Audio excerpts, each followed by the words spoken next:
ಒಂದು ಪತ್ರಿಕಾಗೋಷ್ಠಿಗೆ ತಮಗೆಲ್ಲರಿಗೂ ಕೂಡ ನಾನು ಹೃತ್ಪೂರ್ವಕವಾಗಿ ವಿಶ್ವವಿದ್ಯಾಲಯದ ಪರವಾಗಿ ಸ್ವಾಗತವನ್ನು ಕೋರ್ತೇನೆ. ಮತ್ತು ಈ ಒಂದು ಪತ್ರಿಕಾಗೋಷ್ಠಿಯನ್ನು ಆಹ್ವಾನಿಸಿದ್ದು ಮುಖ್ಯವಾಗಿ ತಮಗೆಲ್ಲರಿಗೂ ಗೊತ್ತಿದ್ದಾಗೆ ನಮ್ಮ ಒಂದು ವಿಶ್ವವಿದ್ಯಾಲಯ ಇಡೀ ದೇಶದಲ್ಲಿಯೇ ಒಂದು ವಿಶಿಷ್ಟವಾದ ವಿಶ್ವವಿದ್ಯಾಲಯ. ಈ ಒಂದು ವಿಶ್ವವಿದ್ಯಾಲಯನ 2016ರಲ್ಲಿ ಮಾನ್ಯ ಕರ್ನಾಟಕ ಸರ್ಕಾರ ವಿಶೇಷವಾಗಿ ಗ್ರಾಮೀಣಾಭಿವೃದ್ಧಿ ಮತ್ತು ಪಂಚಾಯತ್ ರಾಜ್ ವಿಷಯಗಳಲ್ಲಿ ಅಧ್ಯಯನ, ಸಂಶೋಧನೆ ಹಾಗೂ ಕಲಿಕಾ ಚಟುವಟಿಕೆಗಳನ್ನು ಮಾಡಲಿಕ್ಕೆ ಈ ವಿಶ್ವವಿದ್ಯಾಲಯನ ಪ್ರಾರಂಭ ಮಾಡಿದ್ದೆ. ಮತ್ತು ಈ ವಿಶ್ವವಿದ್ಯಾಲಯದಲ್ಲಿ ನಾವು ಸುಮಾರು 10 ಸ್ನಾತಕೋತ್ತರ ಅಂದರೆ PG ಕೋರ್ಸ್ಗಳನ್ನು ನಡೆಸ್ತಾ ಇದ್ದೀವಿ ಈಗಾಗಲೇ, ಮತ್ತು 5 ಈ ಸ್ನಾತಕ ಕೋರ್ಸ್ಗಳನ್ನು ಕೂಡ ನಾವು ನಡೆಸ್ತಾ ಇದ್ದೀವಿ. ಸುಮಾರು 1200 ವಿದ್ಯಾರ್ಥಿಗಳು ಈಗಾಗಲೇ ನಮ್ಮ ವಿಶ್ವವಿದ್ಯಾಲಯದಲ್ಲಿ ತಮ್ಮ ಒಂದು ಪಾಠವನ್ನು ಓದ್ತಾ ಇದ್ದಾರೆ, ಕೋರ್ಸ್ಗಳನ್ನು ಓದ್ತಾ ಇದ್ದಾರೆ. ಮತ್ತು ನಾವು ಇವುಗಳೊಂದಿಗೆ ಡಿಪ್ಲೊಮಾ ಸರ್ಟಿಫಿಕೇಟ್ ಕೋರ್ಸ್ಗಳನ್ನು ಕೂಡ ಮಾಡ್ತಾ ಇದ್ದೀವಿ. ಮತ್ತು ಗ್ರಾಮೀಣ ಅಭಿವೃದ್ಧಿ, ಪಂಚಾಯತ್ ರಾಜ್ ಇಲಾಖೆಯ ಹಾಗೂ ಇತರ ಇಲಾಖೆಗಳ ಸಿಬ್ಬಂದಿಗಳಿಗೆ ಏನು ಅವಶ್ಯಕವಾದಂಥ ತರಬೇತಿಗಳನ್ನು ಕೂಡ ನಾವು ಕಾರ್ಯಕ್ರಮಗಳನ್ನು ಕೂಡ ನಾವು ಭಾಳಷ್ಟು ಪರಿಣಾಮಕಾರಿಯಾಗಿ ನಡೆಸ್ತಾ ಬಂದಿದ್ದೀವಿ. ಮತ್ತು ತಮಗೆ ಈಗಾಗಲೇ ಗೊತ್ತಿದ್ದಾಗೆ ವಿಶ್ವವಿದ್ಯಾಲಯದ ಆವರಣದಲ್ಲಿ ಒಂದು ವಿಶೇಷವಾದಂಥ ಒಂದು ವಾತಾವರಣ ಬರಬೇಕು ಅಲ್ಲಿ ಒಂದು ಅನ್ನುವಂಥ ದೃಷ್ಟಿಯಿಂದ ನಾವು ಏನು ಸಾಬರಮತಿ ಮಹಾತ್ಮ ಗಾಂಧೀಜಿಯವರ ಒಂದು ಆಶ್ರಮದ ಒಂದು ಪ್ರತಿಕೃತಿ ಕಟ್ಟಡವನ್ನು ಕೂಡ ನಾವು ವಿಶ್ವವಿದ್ಯಾಲಯದ ಆವರಣದಲ್ಲಿ ಮಾಡಿದ್ದೀವಿ. ಅದರಿಂದ ನಮ್ಮ ಉದ್ದೇಶ ಏನು ಅಂತಂದರೆ ಮಹಾತ್ಮ ಗಾಂಧೀಜಿಯವರ ಉನ್ನತ ಒಂದು ಚಿಂತನೆಗಳು ಇವತ್ತಿನ ಯುವ ಪೀಳಿಗೆಗೆ, ಅದರಲ್ಲೂ ನಮ್ಮ ವಿಶ್ವವಿದ್ಯಾಲಯದಲ್ಲಿ ಓದುವಂಥ ವಿದ್ಯಾರ್ಥಿಗಳಿಗೆ ಮತ್ತು ವಿಶ್ವವಿದ್ಯಾಲಯಕ್ಕೆ ಅನೇಕ ಸಾರ್ವಜನಿಕರು ಮತ್ತು ಬೇರೆ ಬೇರೆ ಕಾಲೇಜು ಮತ್ತು ಸ್ಕೂಲ್ಗಳಿಂದ ಬರುವಂಥ ವಿದ್ಯಾರ್ಥಿನಿಗಳಿಗೂ ಕೂಡ ನಾವು ಅದನ್ನು ತಿಳಿಸ್ಕೊಡುವಂಥದ್ದು ಕೂಡ ಕಾರ್ಯಕ್ರಮ ನಡೀತಾ ಇದೆ. ಮತ್ತು ಅದೇ ರೀತಿಯಾಗಿ ನಾವು ಏನು ಅತ್ಯಂತ ವಿಶ್ವದ ಮಹನೀಯರಾದಂಥ ನಮ್ಮ ಭಾರತದ ಹೆಮ್ಮೆಯ ಪುತ್ರರಾದಂಥ ವಿವೇಕಾನಂದರ ಒಂದು ಪುತ್ಥಳಿಯನ್ನು ಕೂಡ ನಮ್ಮ ವಿಶ್ವವಿದ್ಯಾಲಯದ ಆವರಣದಲ್ಲಿ ನಾವು ಸ್ಥಾಪನೆ ಮಾಡಿದ್ದೀವಿ. ಮತ್ತು ಈ ಒಂದು ಪುತ್ಥಳಿಯನ್ನು ಸ್ಥಾಪನೆಗಾಗಿ ಹಿಂದಿನ ಕುಲಪತಿಗಳಾದ ಚಟ್ಪಲ್ಲಿಯವರು ಹಾಗೂ ಮತ್ತು ನಮ್ಮ ಗದಗಿನ ಮಾಜಿ ಶಾಸಕರಾದಂಥ DR ಪಾಟೀಲ್ ಸಾಹೇಬರು ಮತ್ತು ನಿರ್ಭಯಾನಂದ ಸ್ವಾಮೀಜಿಯವರು ರಾಮಕೃಷ್ಣ ಪರಮ ಆಶ್ರಮದ್ದು ಮತ್ತು ಮಾನ್ಯ ಸಚಿವರಾದ HK ಪಾಟೀಲ್ ಸಾಹೇಬರು ಹಾಗೂ ಅನೇಕ ಗಣ್ಯರು ಕೂಡ ಇದಕ್ಕೆ ತಮ್ಮ ಬೆಂಬಲ ಸಹಕಾರವನ್ನು ನೀಡಿದ್ದಾರೆ. ಮತ್ತು ಇದು ವಿಶೇಷವಾಗಿ ನಮ್ಮ ವಿವೇಕಾನಂದರ ಏನು 39 ವರ್ಷದ ಜೀವಿತ ಅವಧಿ ಇತ್ತು, ಆ ಅವಧಿಯ ಪ್ರತೀಕವಾಗಿ ನಾವು 39 ಅಡಿ ಎತ್ತರದ ಒಂದು ಅಂದರೆ ಕೆಳಗಿನ ಪೆಡೆಸ್ಟಲನ್ನು ಹಿಡ್ಕೊಂಡು 21 ಅಡಿ ಕಂಚಿನ ವಿವೇಕಾನಂದರ ಕಂಚಿನ ಪುತ್ಥಳಿ ಇದೆ. ಮತ್ತು ಅದೇ ರೀತಿಯಾಗಿ ಕೆಳಗೆ ಪೆಡೆಸ್ಟಲ್ಲು ಕೂಡ ಒಂದು 18 ಅಡಿ ಇದೆ. ಅಂದರೆ 39 ಅಡಿ ಎತ್ತರದ ಒಂದು ಪೆಡೆಸ್ಟಲ್, ಒಂದು ಕಂಚಿನ ಪುತ್ಥಳಿ ಮತ್ತು ಪೆಡೆಸ್ಟಲ್ ಕೂಡಿ ನಾವು ಸ್ಥಾಪನೆಯನ್ನು ಮಾಡಿದ್ದೀವಿ. ಮತ್ತು ಈ ಕಂಚಿನ ಪುತ್ಥಳಿಯನ್ನು ರಾಮಕೃಷ್ಣ ವಿವೇಕಾನಂದ ಒಂದು ಮಿಷನ್ನದ ಕಲ್ಕತ್ತಾದವರು ನಮಗೆ ಅದನ್ನು ಕೊಟ್ಟಿದ್ದಾರೆ. ಮತ್ತು ಪೆಡೆಸ್ಟಲನ್ನು ವಿಶ್ವವಿದ್ಯಾಲಯ ಹಾಗೂ ಇತರ ಸಾರ್ವಜನಿಕರ ಒಂದು ಸಹಯೋಗದಿಂದ ನಾವು ಸ್ಥಾಪನೆ ಮಾಡಿದ್ದೀವಿ. ಮುಖ್ಯ ಉದ್ದೇಶ ಏನು ಅಂತಂದರೆ ವಿವೇಕಾನಂದರು ಈ 11ನೇ ತಾರೀಕಿಗೆ ಅದು ಅನಾವರಣಗೊಳ್ಳುವಂಥದ್ದು ನಮ್ಮೆಲ್ಲರಿಗೂ ಭಾಳ ಸಂತೋಷದ ವಿಷಯ. ಯಾಕಂತಂದರೆ ವಿಶ್ವವಿಖ್ಯಾತ ನಮ್ಮ ವಿವೇಕಾನಂದರ ಏನು ವರ್ಲ್ಡ್ ಕಾನ್ಫರೆನ್ಸ್ ಆಫ್ ರಿಲಿಜನ್ಸ್ 1893ನಲ್ಲಿ ಸಿಕಾಗೋನಲ್ಲಿ ಏನಾಯಿತು ಸೆಪ್ಟೆಂಬರ್ 11ರಂದು, ಅದೇ ದಿವಸ ನಾವು ಈ ಒಂದು ಪುತ್ಥಳಿಯ ಅನಾವರಣ, ಕಂಚಿನ ಪುತ್ಥಳಿ ಅನಾವರಣ ಕಾರ್ಯಕ್ರಮ ನೆರವೇರ್ತಾ ಇದೆ.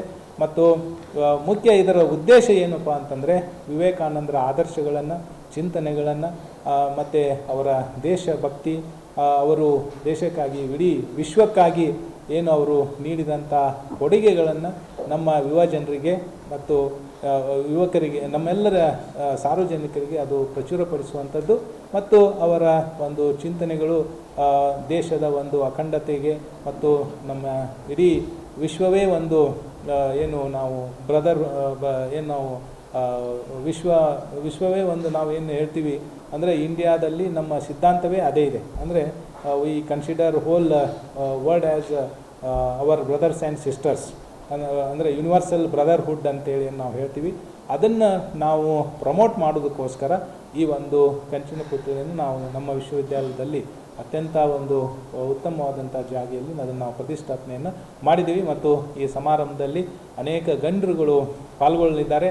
ಮುಖ್ಯವಾಗಿ ಸಮಾರಂಭದಲ್ಲಿ ಮಾನ್ಯ ಸಭಾಪತಿಗಳಾದಂಥ ಬಸವರಾಜ ಹೊರಟ್ಟಿ ಸಾಹೇಬರು ಅವರ ಒಂದು ಪ್ರಸ್ತುತಿ ಇರುತ್ತೆ. ಮತ್ತು ಈ ಒಂದು ಕಂಚಿನ ಪುತ್ಥಳಿಯನ್ನು ಮಾನ್ಯ ಗ್ರಾಮೀಣಾಭಿವೃದ್ಧಿ ಪಂಚಾಯತ್ ರಾಜ್ ಇಲಾಖೆ ಸಚಿವರು ಹಾಗೂ ITBT ಸಚಿವರಾದಂಥ ಸನ್ಮಾನ್ಯ ಶ್ರೀ ಪ್ರಿಯಾಂಕ್ ಖರ್ಗೆ ಅವರು ಅನಾವರಣವನ್ನು ಮಾಡಲಿದ್ದಾರೆ. ಮತ್ತು ಈ ಒಂದು ಸಮಾರಂಭದ ಅಧ್ಯಕ್ಷತೆಯನ್ನು ಮಾನ್ಯ ನಮ್ಮ ಕಾನೂನು ಮತ್ತು ಪ್ರವಾಸೋದ್ಯಮ ಸಚಿವರು ಹಾಗೂ ಗದಗಿನ ಶಾಸಕರು ಆದಂಥ ಸನ್ಮಾನ್ಯ ಶ್ರೀ HK ಪಾಟೀಲ್ ಸಾಹೇಬರು ವಹಿಸ್ತಾ ಇದ್ದಾರೆ. ಮತ್ತು ಈ ಒಂದು ಸಮಾರಂಭದಲ್ಲಿ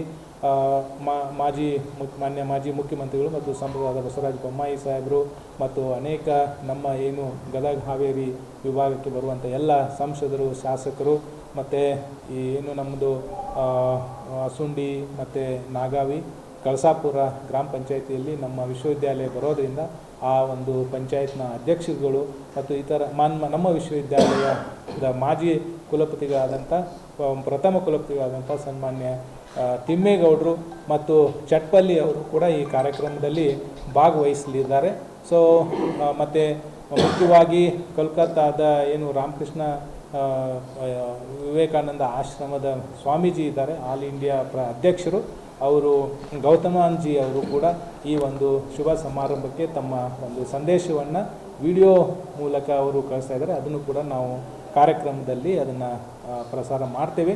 ಮತ್ತು ನಿರ್ಬಂಧ ಸ್ವಾಮೀಜಿ ಇರ್ತಾರೆ ಮತ್ತು ಮೈಸೂರಿನ ರಾಮಕೃಷ್ಣ ಪರಮಹಂಸ ಮಠದ ಸ್ವಾಮೀಜಿಗಳು ಅದರಲ್ಲಿ ಬರ್ತಾರೆ. ಮತ್ತು ತೋಂಟದ ನಮ್ಮ ಸ್ವಾಮೀಜಿಗಳು ಕೂಡ ಸಿದ್ದರಾಮೇಶ್ವರ ಮಹಾಸ್ವಾಮೀಜಿಗಳು ಕೂಡ ಈ ಕಾರ್ಯಕ್ರಮದಲ್ಲಿ ಭಾಗವಹಿಸಲಿದ್ದಾರೆ. ಸೊ ಒಟ್ಟಾರೆಯಾಗಿ ಈ ಒಂದು ಕಾರ್ಯಕ್ರಮ ಭಾಳ ಅದ್ಭುತವಾಗಿ ಅದು ಆಗಲಿದೆ ಅಂತ ಹೇಳಿಕೆ ತಮಗೆ ಸಂತೋಷ ಅನಿಸ್ತದೆ. ತಾವೆಲ್ಲರೂ ಕೂಡ ಭಾಳಷ್ಟು ನಮ್ಮ ವಿಶ್ವವಿದ್ಯಾಲಯಕ್ಕೆ ಯಾವಾಗಲೂ ಕೂಡ ಬೆಂಬಲ ಸಹಕಾರ ನೀಡಿದಿರಿ. ಈ ಕಾರ್ಯಕ್ರಮದ ಮುಖಾಂತರ ನಾವು ನಮ್ಮ ಈ ಒಂದು ವಿಶ್ವವಿದ್ಯಾಲಯಕ್ಕೂ ಕೂಡ ಒಂದು ಒಳ್ಳೆಯ ಹೆಸರು ಬರುವ ಹಾಗೆ ಮತ್ತು ನಮ್ಮ ಗದಿಗೆಯೂ ಕೂಡ ಒಂದು ಒಳ್ಳೆಯ ಹೆಸರು ಬರುವ ಹಾಗೆ ನಾವು ಇಡೀ ರಾಜ್ಯಕ್ಕೆ, ದೇಶಕ್ಕೆ, ಇಡೀ ಜಗತ್ತಿಗೇ ನಾವು ಇದು ಪರಿಚಯ ಆಗಬೇಕು. ಇಂಥ ಒಂದು ಉತ್ತಮ ಕಾರ್ಯ ವಿಶ್ವವಿದ್ಯಾಲಯದಿಂದ ಆಗಿದ್ದಕ್ಕೆ ತಾವೆಲ್ಲರೂ ಕೂಡ ಸಹಕಾರ, ಬೆಂಬಲ ತಾವು ಕೂಡ ಕೊಟ್ಟಿದ್ದೀರಾ ಮತ್ತು ಇದಕ್ಕೆ ಹೆಚ್ಚಿನ ಪ್ರಚಾರವನ್ನು ಕೂಡ ನೀಡಬೇಕು.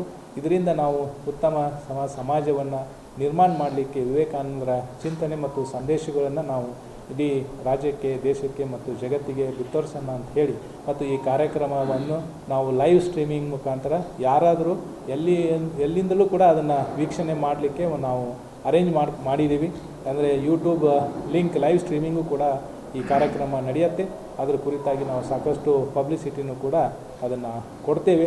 ಸೊ ಅದಕ್ಕೂ ಆಮೇಲೆ ಇನ್ನೂ ಒಂದು ವಿಚಾರ ತಮ್ಮ ಮುಂದೆ ಹಂಚ್ಕೊಳ್ಳಿಕ್ಕೆ ತುಂಬ ಸಂತೋಷ ಆಗುತ್ತೆ. ಈಗಾಗಲೇ ತಮಗೆ ಗೊತ್ತಿದ್ದಾಗೆ ನಮ್ಮ ವಿಶ್ವವಿದ್ಯಾಲಯದಲ್ಲಿ ನಾವು ಪರಿಸರ ದಿನಾಚರಣೆಯನ್ನು ಆಚರಿಸಿದ್ವಿ ಮತ್ತು ಲಕ್ಷ ವೃಕ್ಷ ಕಾರ್ಯಕ್ರಮವನ್ನು ಕೂಡ ನಾವು ಪ್ರಾರಂಭ ಮಾಡಿದ್ದೀವಿ. ಈಗಾಗಲೇ ಸುಮಾರು, ಯಾಕಂದರೆ ತಮಗೆ ಗೊತ್ತಿದ್ದಾಗೆ ನಮ್ಮ ವಿಶ್ವವಿದ್ಯಾಲಯ ಭಾಳಷ್ಟು ಒಂದು ರಮಣೀಯವಾದಂಥ ಒಂದು ಸ್ಥಾನ ಆಗಿದೆ. ಮತ್ತು ಹಿಂದೆಗಡೆ ನಮಗೆ ಸಾಕಷ್ಟು ಗುಡ್ಡುಗಾಡು ಪ್ರದೇಶ ಇದೆ. ಅಲ್ಲಿ ಗಿಡಗಳು ಇಲ್ಲದೆ ಒಂದು ಬೇಸಿಗೆಯಲ್ಲಿ ತುಂಬ ಬರಡಾಗಿ ಕಾಣ್ತಾ ಇತ್ತು. ಸೊ ಅದಕ್ಕೆ ನಾವು ಸಸಿಗಳನ್ನು ನೆಡುವಂಥ ಒಂದು ಕಾರ್ಯಕ್ರಮವನ್ನು ಕೂಡ ಹಾಕ್ಕೊಂಡಿದ್ವಿ. ಒಂದು ಸುಮಾರು 1,00,000 ಸಸಿಗಳನ್ನು ಹಾಕಲಿಕ್ಕೆ ಈಗಾಗಲೇ ಸುಮಾರು 45,000 ಸಸಿಗಳನ್ನು ಈಗ ನೆಟ್ಟಿದ್ದೀವಿ. ಇನ್ನೂ ಕಾರ್ಯ ಪ್ರಗತಿಯಲ್ಲಿದೆ. ಈಗ ತುಂಬ ದೇವರ ಕೃಪೆಯಿಂದ ಮಳೆಯೂ ಕೂಡ ಬರ್ತಾ ಇದೆ ನಮಗೆ. ಮತ್ತು ಇದಕ್ಕೆ ನಮ್ಮ ಗದಗಿನ ಫಾರೆಸ್ಟ್ ಡಿಪಾರ್ಟ್ಮೆಂಟು, ಜಿಲ್ಲಾ ಪಂಚಾಯತ್ನವರು ಎಲ್ಲರೂ ಕೂಡ ಸಹಕಾರ ಮಾಡಿದ್ದಾರೆ. ಮತ್ತು ನಮ್ಮ ವಿಶ್ವವಿದ್ಯಾಲಯದ ವಿದ್ಯಾರ್ಥಿನಿಯರು ಕೂಡ NSS ವಿದ್ಯಾರ್ಥಿಗಳು ಕೂಡ ಭಾಳಷ್ಟು ಆಸಕ್ತಿಯಿಂದ ಭಾಗವಹಿಸಿ ಈ ಕಾರ್ಯಕ್ರಮ ಕೂಡ ಭಾಳಷ್ಟು ಉತ್ತಮವಾಗಿ ನಡೀತಾ ಇದೆ. ಮತ್ತು ಇದರೊಂದಿಗೆ ಇನ್ನೂ ಈ ಒಂದು ಕಂಚಿನ ಪುತ್ಥಳಿ ಅನಾವರಣದೊಂದಿಗೆ ನಮ್ಮ ವಿಶ್ವವಿದ್ಯಾಲಯದಲ್ಲಿ ಈ ಖಾದಿಯನ್ನು ನಾವು ಪ್ರಮೋಟ್ ಮಾಡೋದಕ್ಕೆ, ಪ್ರೋತ್ಸಾಹಿಸೋದಕ್ಕೆ ಒಂದು ಖಾದಿ ಮಳಿಗೆಯನ್ನು ಕೂಡ ನಾವು ಪ್ರಾರಂಭ ಮಾಡ್ತಾ ಇದ್ದೀವಿ. ಮತ್ತು ಈ ವಿವೇಕಾನಂದರ, ಮಹಾತ್ಮ ಗಾಂಧೀಜಿಯವರ ಒಂದು ಪುಸ್ತಕಗಳನ್ನು, ಅವರ ಕುರಿತಾದಂಥ ಬರಹಗಳನ್ನು ನಾವು ಅವುಗಳನ್ನು ಕೂಡ, ಯಾಕಂದರೆ ಈ ಒಂದು ಪುತ್ಥಳಿ ಪ್ರಾರಂಭ ಆದಮೇಲೆ ಈಗಾಗಲೇ ನಮಗೆ ಗಾಂಧಿ ಆಶ್ರಮಕ್ಕೆ ಸಾಕಷ್ಟು ಜನ ಪ್ರವಾಸಿಗರು ಬರ್ತಾರೆ. ಅದರಲ್ಲಿಯೂ ಕೂಡ ವೆಕೇಷನ್ನಲ್ಲಿ ಸ್ಟೂಡೆಂಟ್ಸಿಗೆ ವೆಕೇಷನ್ ಇದ್ದಾಗ ಅಥವಾ ಸಂಡೇಗಳು ಹಾಲಿಡೇಸ್ ಟೈಮಲ್ಲಿ ಸೊ ಬಂದಾಗ ಅವ್ರು ಇಲ್ಲಿ ಬಂದು ಸುಮ್ಮನೆ ಹಾಗೆ ನೋಡ್ಕೊಂಡು ಹೋಗೋದಲ್ಲ, ಅವರಿಗೆ ವಿವೇಕಾನಂದರ ಕುರಿತಾಗಿ ಮಹಾತ್ಮ ಗಾಂಧೀಜಿಯವರ ಕುರಿತಾದಂಥ ಪುಸ್ತಕಗಳು ಮತ್ತು ಸಾಹಿತ್ಯ ಅವ್ರಿಗೆ ದೊರೆಯುವಂಥ ಆಗಲಿ ಅಂತೇಳಿ ಕೂಡ ನಮ್ಮ ವಿಶ್ವವಿದ್ಯಾಲಯದಿಂದ ಒಂದು ಮಳಿಗೆಯನ್ನು ಕೂಡ ನಾವು ಪ್ರಾರಂಭ ಅದೇ ದಿವಸ ಮಾಡ್ತಾಯಿದ್ದೀವಿ. ಮತ್ತು ಅದೇ ರೀತಿಯಾಗಿ ನಮ್ಮ ವಿಶ್ವವಿದ್ಯಾಲಯ ಈಗಾಗಲೇ ಜಿಮ್ ವ್ಯವಸ್ಥೆ ಇತ್ತು, ಬಟ್ ಅದು ವಿದ್ಯಾರ್ಥಿಗಳಿಗೆ ಇನ್ನೂ ಹೆಚ್ಚಿನ ಅನುಕೂಲ ಆಗಲಿ ಅಂಥೇಳಿ ಸ್ಪೋರ್ಟ್ಸ್ ಮತ್ತು ಜಿಮ್ಖಾನಾ ವಿಭಾಗದ ಒಂದು ಕಟ್ಟಡವನ್ನು ಕೂಡ ನಾವು ಆ ದಿವಸ ಪ್ರಾರಂಭ ಮಾಡಿ ವಿದ್ಯಾರ್ಥಿಗಳಿಗೆ ಇನ್ನೂ ಹೆಚ್ಚಿನ ಒಂದು ಆರೋಗ್ಯಕ್ಕೆ ಅವರ ವ್ಯಾಯಾಮಕ್ಕೆ ಅನುಕೂಲ ಆಗಲಿ ಅಂತ ಹೇಳ್ಬಿಟ್ಟು ಅದನ್ನು ಕೂಡ ಮಾಡುವಂಥ ಒಂದು ಕಾರ್ಯಕ್ರಮವನ್ನು ಹಾಕೊಂಡಿದ್ದೀವಿ. ಈ ಎಲ್ಲ ಕಾರ್ಯಕ್ರಮಗಳು 11ನೇ ತಾರೀಕು ನಡೆಯಲಿದೆ. ಅದಕ್ಕೆ ತಾವು ಕೂಡ ಎಲ್ಲರೂ ದಯವಿಟ್ಟು ಅದರಲ್ಲಿ ಭಾಗವಹಿಸಿ ನಮಗೆ ಹೆಚ್ಚಿನ ಒಂದು ಯಶಸ್ಸನ್ನು ದೊರಕಿಸ್ಕೊಡ್ಬೇಕು.